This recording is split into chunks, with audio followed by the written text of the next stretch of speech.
toujours vivre le monde. Bien, tu fais, Billy le Kamalobana Ebele.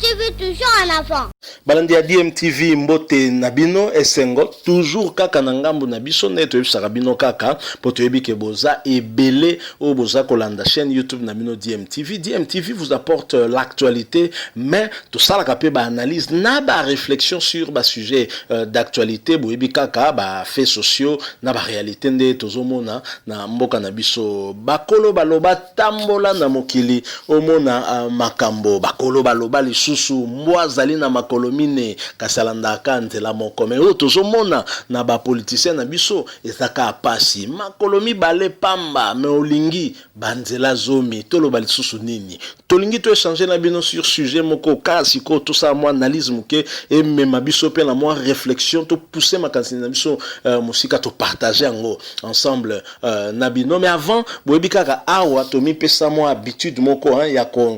sensibiliser bino par rapport na problématique ya maladie o ya coronavirus ezana no kotika mokili tranquille te binomo bolandi totalaki ba joueur na biso ba beti finale la Champions League to kisango Neymar azui to kisango Mbappé azui to kisango Tel azui to kisango que Di Maria azui Mbappé je ne sais plus très bien ce qu'azui ba information monsieur circule qui bon en tout cas mais nyonso to wana ezako tinda biso kaka na respect à ba mesure barrière hein to ba komi batela parce que maladie ezali prévention yangonde makambo prévention de et empêcher maladie wana continuer que se propager pour que et persister à wapo tozomona keza ko boma biso na ndenge belé et bomi ba activité belé tokoki kondimate maladie wana et continuer aux toujours na ampleur ya makasi actualité ezali lelo yo Mike Mukebai azali susu penza na kati ya lamuka te on peut le dire parce que modèle bandeko na moko ya lamuka baza ko finga Mike Mukebai pe baza ko traiter IDPS ko etikala ko traiter modèle wana te alors que Mike Mukebai pour certains en tout cas bazaye ko penser que zaki peut-être trahison pour naye ko tika Félix peut ko soutenir peut-être Martin Fayulu mais modèle Mike Mukebai le loza vilipande na MCBino il faut lukelango vraiment combo et yasuka ezakuto mututo alors mona neti li passa naye Daniel Safu Buchemuni o Daniel Safu makamaloba lobi pour na Mike Mukebai mais asaka attention pour Mike Mukebai déjà prévenaki que oyo akomekaka lisusu kofungola munoko na ye na koya lisusu makasi po abimisaki déjà moi quelques éléments lisola $1000 boki angoti lisola $1000 au Mike Mukebai abimisaki mais sikoyo na moni Daniel Safu aye ko répliquer aye ko répondre Mike Mukebai réponse wana na ebite réaction za ndeni toutefois elo na proposer bino nde tolanda Daniel Safu toyoka nini Daniel Safu à propos ya Mike Mukebai tolanda ngona bokebi nyonso après tokonga pour que tu conclure le son abiso en analysant ba propos oyo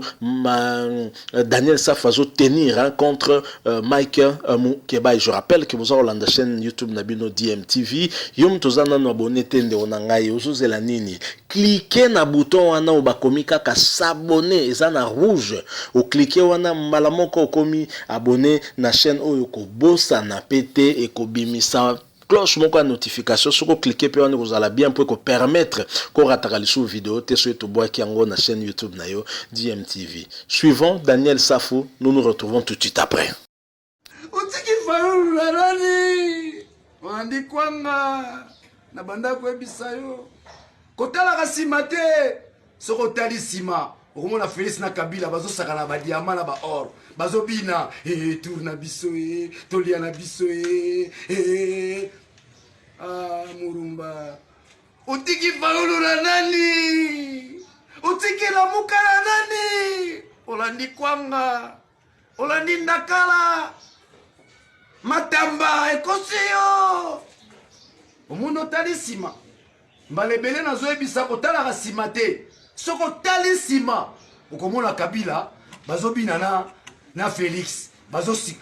bazosakana na mbongo ya Congo bazopakola na nzoto bango mibale bazobenga na bakombo China Rambo Fachibeton China Rambo Fachibeton bazobina na mbongo ya Congo yotali nsima oluli ukomeke kwa mungwa isili munguma utiki kwanga oladibe kwanga utiki kombana nani utikila mukala nani moninga nanga murumba mumbakei alandi matamba bala Kinshasa biso nyonso balingi batumbola biso boyoki bozala chempo lobi tokutana na palais de justice topanza nteke toke koyamba moto te toke koaccompagner leader na biso o balingi basakana na ye bango ata Félix apakoli nie azalaka Fachi Beton ata chemise eza kopasuka bakomi kulata bongo ya bino basakana na ye bafwa bashala lobi biso nyonso bampangi ya main bakomba ziama benu bo tudengana ku palais de la justice benu bo bek tu sekinina bawe tidi ambu bamvafila wa mutu ngwanga Fachi Beton betu wetu fayulu tu sekinina benu bo tudengana ku palais de justice bangwa shina munu bampangi ya munu bafwa bashala balingi bameka mais nasengi na yo Félix Tshilombo tala makambo ya basala ezala likambo oyo ilinga koleka na mboko nzamba asundi biso bino bolingi bolukango bongo so ba chef Félix miza na kizotali biso nani biso tali biso nani ba longo la Félix tali biso nani tambo mwamba komi president tali biso la nini omoni ba lo koso bomoni pena bozi pouvoir ya ngwana pouvoir en kuku ya nkuku bino bomo mema bato outrage au chef de l'état tala biso to mesana nango grand guerrier kingunza kya kimbangu kingunza kya fayulu kingunza kya kimbangu kya mbumba Philippe tolingi to telema tala ne bokomisi ba Congo ekombilanga na bino tongo bobengi alo atu envoie $100 à Tindi. Allô, à tout, envoie 10 véhicules à Tindi. Bozo sakana. Falo la bozo sakana na ya, bozo sakana fa. Bisonde, ba général la muka. Ligne rouge à la muka Daniel Saf. Nanda lo bango banda kala. Leader na mboko yo. Bobenganga leader d'intermédiaire. Mukeba ya longwe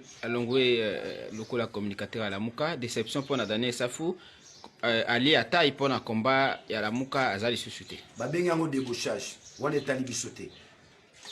azalaki muninga na bitumba mais faut reconnaître qu'aza député provincial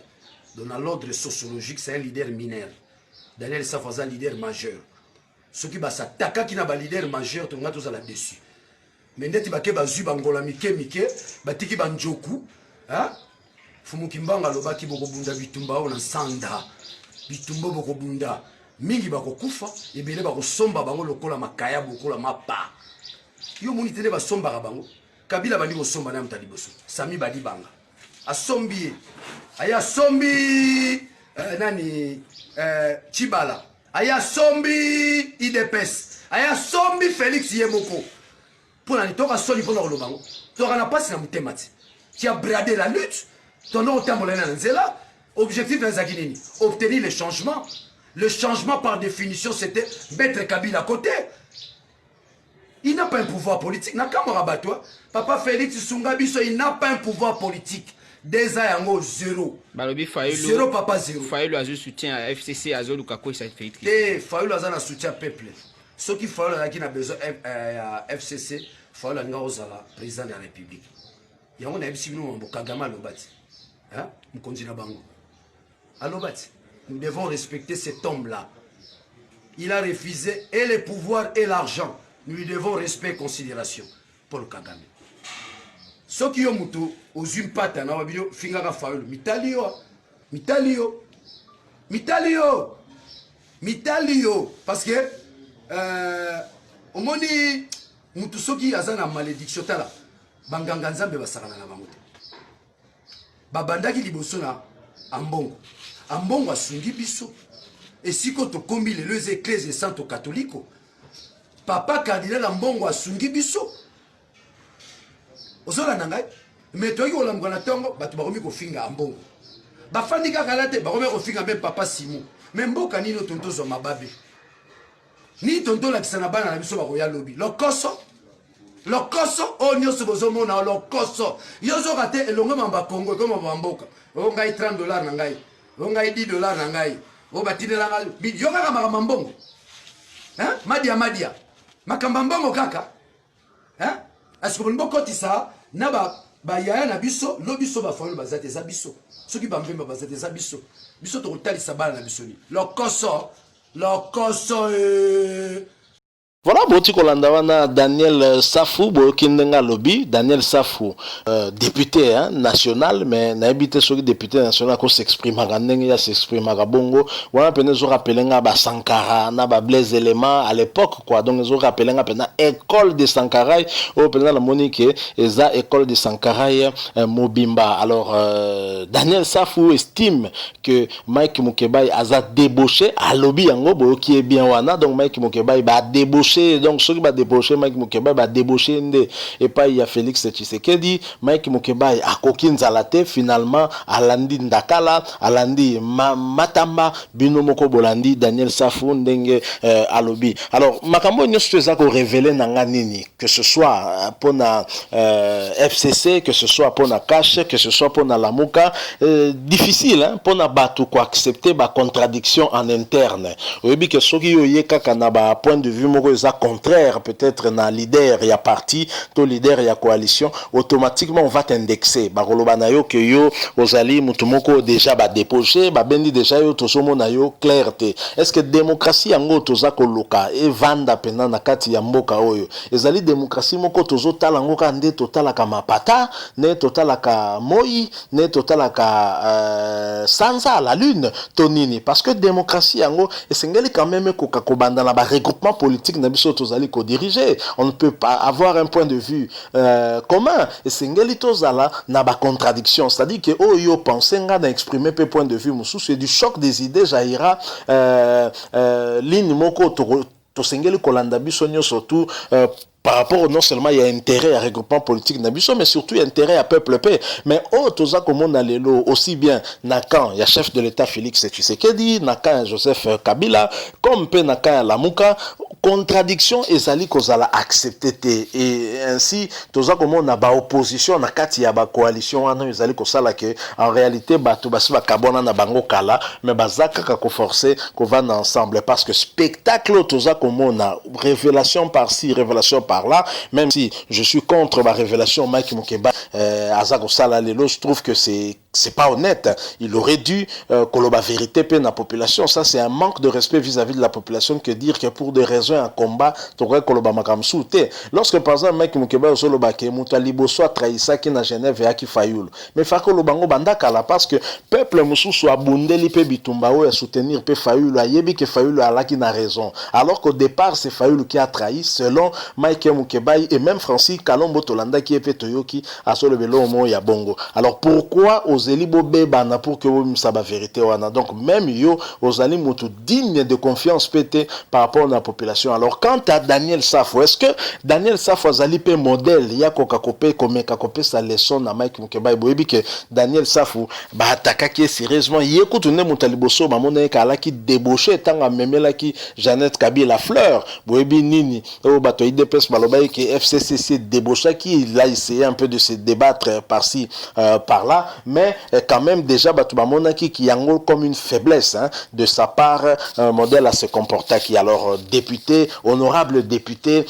député national hein, je crois que Sengeli un peu de hauteur aux un peu moins l'écolo parce que aux ali sous kaka mutu ya CCT au kolobaka makambo na ba position aux ali kolobalango je pense que non seulement ça ko honorer yo mon côté et ali pe ko honorer qui député au yoza langote ça qu'on aurait encore moins ba continuation au sein de la coalition pas wapi yo ozali. Puis la question de se poser, est-ce que lamuka yango finalement ezakaka pour na habiter na makambo nyo surtout depuis leki point de vue à Bemba toyokite, point de vue ya Katumbi toyokite, ya Muzitu toyokite, mais lokola ba lieutenant na ye bazoya ko defendaka point de vue à Martin Fayulu, on peut conclure que Muzitu azali totalement na à Martin Fayulu. Est-ce que lamuka oyo ezali lisusu kaka? C'est une question qu'on est aussi en droit de nous poser, mais dans l'entretemps une convocation et yeli Martin Fayulu oyo il faut qu'il ne répondre nango demain mercredi le 9 septembre 2020 et Bolandi Daniel Safou Kindenga Lobike bako accompagner. Nous espérons que nous sommes collègues bien par rapport au pays à convocation on est single quand même te rappeler une chose wana je crois que ezali honorer pe mandat à président Félix c'était l'impression que ça donne ezali une dictature ezali kolinga kovanda ya justice n'est pas bon parce que je crois que batunyo surtout bakolo ba même langage na chef de l'état te pour même chef de l'état zali kolo ya mibe côté yé pas ali muto akoyiko se tromper on peut le contredire tout à fait les intéressés muto exprimer opinion na ye automatiquement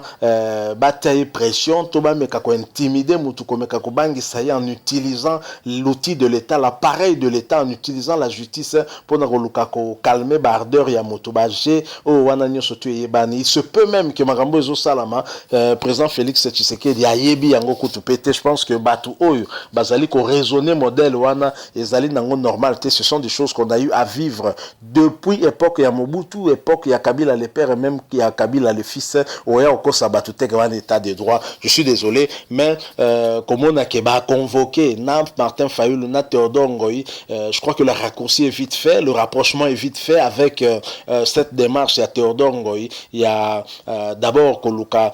ko déchoir chef de l'état Félix Tshisekedi mais avant ezana nuko senga na ya ko rapporter ba ordonnance na ye oyo et permuta ki ba juge o mibale ubulu na Kilomba pour balongwa na cour constitutionnelle pe ba kende na cour de cassation. Il y a un débat en tout cas juridique là-dessus où nous sommes perdus